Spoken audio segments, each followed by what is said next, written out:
வணக்கம் மக்களே. தூங்கா நகரம் மதுரை தாங்க. மதுரைக்கு தான் மற்றொரு பேர் இந்த தூங்கா நகரம். எப்போ போனீங்கனாலும் உங்களுக்கு சுட சுட இட்லி, பரோட்டா, கொத்து பரோட்டா, இடியாப்பம் போன்ற எல்லா உணவுகளும் உங்களுக்கு 24 மணி நேரம் கிடைக்கக்கூடிய ஒரு இடம் பார்த்தீங்கன்னா அது மதுரை தான்.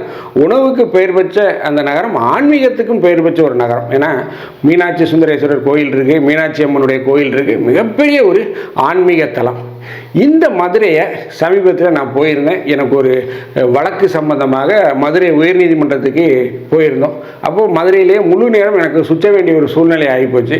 ஸோ அப்போ மதுரையில் எல்லா படங்களுக்கும் என்னால் செல்ல வேண்டிய ஒரு சூழ்நிலை இருக்கும்போது அந்த மதுரையை பார்க்கும்போது எங்கு பார்த்தாலும் புழுதிக்காடு, ரோடு முழுக்க ரொம்ப மோசம். அதுவும் குறிப்பாக இந்த கோரிப்பாளையம் சைடு சிம்மக்கல், அதுவும் குறிப்பாக இந்த மதுரை பெரியார் பேரிலிருந்து டுவர்ட்ஸ் இந்த பழங்கானத்தம் இந்த ரூட்டுக்கு போனீங்க அப்படின்னு பார்த்தீங்கன்னா சாலைகள்லாம் ரொம்ப மோசமாக இருக்குது, குண்டும் குழியுமாக இருக்குது, புழுதி பறக்கு. எனக்கு திருநெல்வேலியிலேருந்து அங்கே போய் பார்க்கும்போதே அப்படி இருந்தது. பட் அந்த மதுரை மக்கள் எப்படி தான் அங்கே இருக்காங்களோ, எங்கு பார்த்தாலும் பார்த்தீங்கன்னா இந்த பாலப்பணிகள், சாலை ரிப்பேர் பணிகள், அங்கங்கே கம்பியாக கிடக்கு. ரொம்ப மோசமான ஒரு புழுதி காடாக மதுரை இருக்குது. ஏற்கனவே மதுரை பார்த்திங்கன்னா தூய்மையில் அச்ச நகரம், ஒரு ரொம்ப மோசமான நிலையில் இருக்குது. தூய்மை அச்ச நகரம் அப்படின்னு பட்டியலில் முதலிடத்தை வாங்கியிருக்கு. இது ஏற்கனவே தெரியும். அதாவது தூய்மை இல்லாத நகரம் அப்படிங்கிற ஒரு பேர் வாங்கின ஒரு நகரம்னா அது இந்த மதுரை மாநகரம். அதற்கு பொறுப்பாளர்கள் யாருன்னா இந்த திராவிட பாரம்பரியம் பேசக்கூடிய, இந்த திராவிட மாடலை பேசக்கூடிய கட்சிக்காரர்களுக்கு தான் அந்த பெருமை சென்று சேரடையும். ஸோ இந்த மதுரையை பார்க்கும்போது எனக்கு உண்மையிலே ரொம்ப மோசமாக, என்னடா இது, திருநெல்வேலி கூட பரவாயில்ல போல இருக்குது, தென்காசி கூட பரவாயில்ல போல இருக்குது, இந்த மதுரை எவ்வளோ பெரிய மாநகரம், மிகப்பெரிய மாநகரம். சென்னைக்கு அப்புறம் மதுரை தான் சொல்லுவாங்க. சென்னை, மதுரை, கோவை அப்படி தான் வருமே தவிர இந்த மதுரையை இப்படி வச்சுருக்காங்களே, இந்த அளவுக்கு ஒரு மோசமான ஒரு சூழ்நிலையில் இருக்கே அப்படிங்கிற ஒரு கேள்வி எனக்குள்ளே எழுந்து கொண்டே இருக்குது. ஏன்னா என்னுடைய தாயார் பிறந்த ஊரும் மதுரையை தான். நான் அடிக்கடி சிறுபிள்ளையாக இருக்கும்போது மதுரைக்கு போயிருக்கேன். அந்த மதுரையை பார்க்கும்போது அவ்வளோ அழகாக இருக்கும், அவ்வளோ இதாக இருக்கும். பட் இப்போது இந்த மதுரையை போய் பார்க்கும்போது அந்த அளவுக்கு ஒரு மோசமான நிலை. எங்கு பார்த்தாலும் கட்டுமான பணிகள், எங்கு பார்த்தாலும் சாலையை தோண்டி போடுறாங்க, எங்கு பார்த்தாலும் வேலைகள் நடந்து கொண்டே இருக்குது. இது எந்த அளவுக்கு மக்களுக்கு எரிச்சல் எடுத்தோம். அதுவும் குறிப்பாக முதியோர்கள், சீனியர் சிட்டிசனில் எந்த அளவுக்கு கஷ்டப்படுவாங்க. மிகப்பெரிய அளவில் வேலை நடக்கு, மேலும் மிகப்பெரிய அளவில் அங்கே ஊழலும் நடந்திருக்கிறதாக செய்திகள் வருது. அது உங்களுக்கே தெரியும். மதுரை மாநகராட்சியில் மிகப்பெரிய அளவில் ஊழல் நடந்திருக்கு. ஸோ அதனால் அந்த மேயர்லாம் பதவி விலகுனாங்க. மிகப்பெரிய அந்த விஷயம்லாம் சர்ச்சையாச்சு. ஸோ இப்பேற்பட்ட நிலையில் புழுதி பறக்கும் நகரமாக மதுரை இருக்குது. இப்பேற்பட்ட சூழ்நிலையில் இந்த மதுரையில் திமுக மீண்டும் வெற்றி பெறுமா? மதுரை மக்கள் திமுகவுக்கு மீண்டும் ஆதரவு அளிப்பாங்களா? மதுரை மக்கள் திமுகவை வெற்றி பெற செய்வார்களா? அதை பற்றி தான் நம்ம இந்த நிகழ்ச்சியில் பார்க்க போகிறோம். நான் உங்கள் ஜோசப். வாங்க நம்ம நிகழ்ச்சிக்குள்ளே போகலாம்.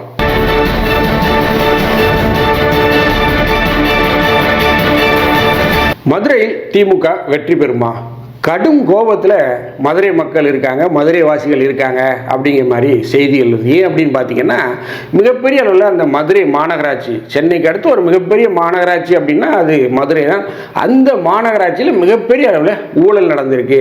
ஸோ இந்த ஊழல் மிகப்பெரிய அளவில் அந்த மதுரை வாசிகளை, மதுரை மாநகர மக்களை எரிச்சலடை செய்திருக்கு, கோபமடை செய்திருக்கு. ஏன் அப்படின்னு பார்த்தீங்கன்னா இந்த மதுரை மாநகர் முழுமே சமீபத்தில் பார்த்தீங்கன்னா அது மதுரை கோரிப்பாளையமாக இருக்கட்டும், மாட்டுத்தாவணியாக இருக்கட்டும், இந்த பக்கம் பார்த்தீங்கன்னா இந்த மஜுரா காலேஜ் ரூட்டில் டுவர்ட்ஸ் பழங்கானத்தம் இந்த ரூட்டில் போய் எங்கே பார்த்தாலும் ரோட்டு வேலை, குப்பை, புழுதி பறக்கு. ரோடு முழுக்க புழுதியாக தான் இருக்குது. அதாவது சென்னை போன்ற பெருநகரங்கள்லாம் பார்த்தீங்கன்னா ரோட்டில் இருக்க மண் அள்ளுவாங்க. ஒரு சின்ன டாடா ஏஸை விட்டு, ஒரு குட்டி யானையை விட்டு அள்ளு எங்கேயுமே பார்த்தீங்கன்னா ரோடு ஃபுல்லாக மண் தான். மதுரையில் புழுதி பறக்கு. டூ வீலர்லாம் எப்படி மக்கள் போகிறாங்கன்னு தெரியல.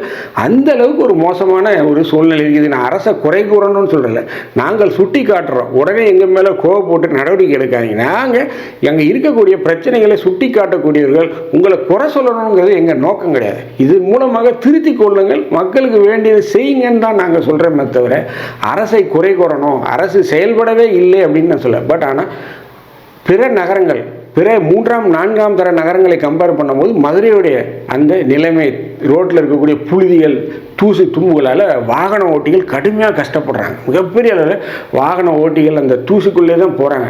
நமக்கே ஒரு தூசியில் தொடர்ச்சியாக போயிட்டு வந்தால் என்னென்ன பிரச்சனை ஏற்படும், தலையில் முடி கொட்டும், தலை முழுக்க தூசியாகும், பல்வேறு சுவாச கோளாறுகள், சுவாச உபாதைகள்லாம் ஏற்படும். நமக்கே அப்படிங்கும்போது ஒரு 50-60 வயதில் இருக்கக்கூடியவங்க, ஒரு 70 வயதில் இருக்கக்கூடிய ஒரு சீனியர் சிட்டிசன்கள்லாம் போகும்போது என்ன ஆகும், மிகப்பெரிய அளவில் அவங்களுக்கு அந்த நோய்கள் ஏற்படும், சுவாச பாதையில் தொற்றுக்கள் ஏற்படும், பல்வேறு விஷயங்கள் ஏற்படும். ஸோ இப்பேற்பட்ட சூழ்நிலையில் மதுரையில் 2 மந்திரிகள் இருக்காங்க. ஒரு பக்கம் பிடிஆர் பழனிவேல்ராஜன் அவர்கள் இருக்கார், தகவல் தொழில்நுட்பத்துறை அமைச்சராக இருக்கார். இன்னொரு பக்கம் மூர்த்தி அவர்கள் இருக்காங்க. அவர் பார்த்திங்கன்னா பத்திரப்பதிவுத்துறை மற்றும் வணிக வரித்துறைக்கு அவர் அமைச்சராக இருக்கிறார். ஸோ 2 பெரிய தலைகள் மதுரையில் இருக்குது. இருந்தாலும் மதுரையுடைய நிலைமை பார்க்கும்போது கொஞ்சம் பரிதாபகரமாகத்தான் இருக்குது. ஏன் இந்த நிலைமை அப்படின்னு பார்த்தீங்கன்னா, நான் விசாரித்த வரைக்கும் 2 பேருக்குமே ஒரு பணிப்போர். அது எல்லாருக்குமே தெரியும். நீ பெரியவனா, நான் பெரியவனா, உனக்கு அதிகாரம் ஜாஸ்தியா, எனக்கு அதிகாரம் ஜாஸ்தியா அப்படிங்கிற ஒரு பணிப்போர் இருக்குது. பிடிஆர் அப்படிங்கிறவர் ஒரு நேர்மறை எண்ணம் கொண்டவர், சரியான ஒரு பாதையில் செல்லக்கூடிய ஒரு மனிதர், அது எல்லாருக்கும் தெரிந்தது. பட் மூர்த்தி அவர்கள் உங்களுக்கு தெரியும், இவர்கள் இருக்கவே இடையில் ஒரு இணக்கமான போக்கு இல்லை. ஸோ இது ஒரு மிகப்பெரிய ஒரு பிரச்சனையை அங்கே ஏற்படுத்தி கொண்டிருக்கு அப்படிங்கிறத நிதர்சனம். ஸோ இப்பேற்பட்ட சூழ்நிலையில் மிகப்பெரிய அளவில் இந்த மாதிரி அடிப்படை கட்டமைப்பு வசதிகள் மேம்படுத்தப்படாததால் மிகப்பெரிய அளவில் இந்த மக்கள் ஒரு கோபத்தில் இருக்காங்க, திமுக மீது ஒரு கோபத்தில் இருக்காங்க.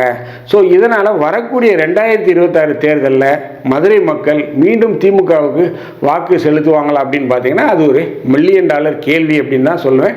வாய்ப்பு இருக்கா?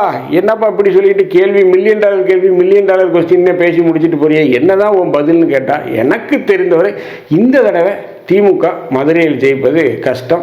என்னை பொறுத்த வரைக்கும் மதுரையை மிகப்பெரிய அளவில் தமிழக வெற்றி கழகம் குறிவைத்துக்கிட்டு இருக்காங்க. மிகப்பெரிய அளவில் திமுக அங்கு வெற்றி பெறுவது அப்படிங்கிறது ஒரு சந்தேகம். ஒரு 99% வாய்ப்பில்லை ராஜா. நம்ம சீமான அண்ணன் பாணியில் சொன்னால் வாய்ப்பில்லை ராஜா அப்படிங்கிற மாதிரி தான் செய்திகள் வருது. பட் 2 முக்கிய மந்திரிகள் இருக்கீங்க. 2 முக்கிய மந்திரிகள் இருந்தாலும் அந்த மதுரை மாநகரத்தை இன்னைக்கு பார்க்கும்போது பார்த்தீங்கன்னா, தூசும் தும்புமா, குப்பையும் கூலமா, ஒரு தூய்மையற்ற நகரம் அப்படிங்கிற ஒரு பட்டியலில் முதலிடத்தில் இருக்குது இந்தியாவில் மோசமான நகரம், மோசமான ஒரு நகர் அப்படின்னா அது மதுரை தான் இருக்குது. மதுரை மாவட்டம் மிகப்பெரிய அளவு ஒரு தூய்மையற்ற நகரம் அப்படிங்கிற அந்த பட்டியலை நம்ம திராவிட மாடல் சேர்த்துட்டாங்க. அந்த பெருமை நம்ம திராவிட நாயகருக்கு தான் பொருந்தும். ஏன் அப்படின்னா, மதுரை தமிழகத்தின் ஒரு மிக முக்கியமான அடையாளம். மதுரையை திமுக மறந்துருச்சு அப்படின்னு தான் நான் சொல்லுவேன். ஏன் அப்படின்னு பார்த்தீங்கன்னா, மதுரை இருக்கக்கூடிய நிலைமையை பார்த்தா ரொம்ப பரிதாபகரமாக ஒரு ஐசியூவில் இருக்கக்கூடிய ஒரு நிலைமையில் தான் மதுரை மாநகரம் இருக்குது. மதுரை மாநகரத்தை திமுக இன்னமும் மேம்படுத்தணும். மிகப்பெரிய ஒரு தமிழகத்துடைய கலாச்சார அடையாளமாக, பண்பாட்டு அடையாளமாக, ஒரு ஆன்மீக நகரமாக இருக்கிறது பார்த்திங்கன்னா மதுரை. மிகப்பெரிய அளவில் மதுரை மீனாட்சி அம்மன் கோவில் இருக்குது. ஸோ இந்த சூழ்நிலையில் இந்த மதுரையுடைய நிலையை பார்க்கும்போது மிகவும் பரிதாபகரமாக தான் இருக்குது. 2026 தேர்தலில் திமுகவிற்கு மதுரை மக்கள் வாய்ப்பளிப்பார்களா அப்படின்னு கேட்டிங்கன்னா, வாய்ப்பில்லை ராஜா. இந்த வீடியோ உங்களுக்கு பிடிச்சிருந்துச்சுன்னா தயவுசெய்து லைக் பண்ணுங்கள், ஷேர் பண்ணுங்கள், சப்ஸ்கிரைப் பண்ணுங்கள். மறக்காமல் உங்கள் கருத்துக்களை கமெண்ட் செக்ஷனில் சொல்லுங்கள். நன்றி, வணக்கம்.